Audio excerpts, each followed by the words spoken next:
ఈ నెల 22న తెలంగాణలో సెలవు ప్రకటించాలని కరీంనగర్ ఎంపీ బండి సంజయ్ రాష్ట్ర ప్రభుత్వాన్ని కోరారు.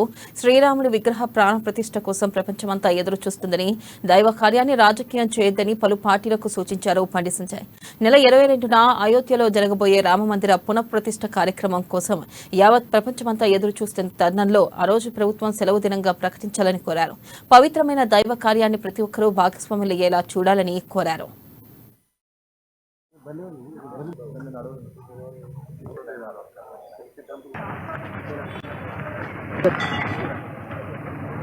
ప్రజలందరూ ఆతృతతో ఎదురు చూస్తా ఉన్నారు.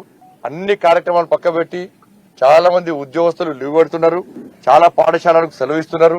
వ్యాపార సంస్థలు కూడా ఆ రోజు మూసేసి ఈ కార్యక్రమాన్ని వీక్షించడానికి చిన్న పెద్ద ముసలి ముత్క ధనిక పేద ఏం తేడా లేకుండా ఈ కులము ఆ కులము సంబంధం లేకుండా అందరు కూడా ఈ కార్యక్రమాన్ని చూడడానికి ముందుకు వస్తున్నారు. కాబట్టి దీన్ని గ్రహించి రాష్ట్ర ప్రభుత్వం వెంటనే 22వ తారీఖు నాడు సెలవు దినాన్ని ప్రకటించాల్సిందిగా నేను విజ్ఞప్తి చేస్తున్నా. ఇది భారతీయ జనతా పార్టీకి సంబంధించిన కార్యక్రమం కాదు. దీన్ని వ్యతిరేకించినటువంటి నాయకులు దయచేసి ఇప్పటికైనా మానుకోండి. అందరం కలిసి ముందుకు పోదాం. క్షేత్రస్థాయిలో కాంగ్రెస్ పార్టీ కార్యకర్తలు కూడా దీనిలో పాల్గొంటున్నారు. క్షేత్రస్థాయిలో బీఆర్ఎస్ పార్టీ కార్యకర్తలు కూడా దీనిలో పాల్గొంటున్నారు. క్షేత్రస్థాయిలో దేవునమని కమ్యూనిస్టు పార్టీ కార్యకర్తలు కూడా దీనిలో పాల్గొంటున్నారు. కార్యకర్తలకు ప్రజలకు ఎలాంటి అనుమానాలు అపోలో తావులు లేదు.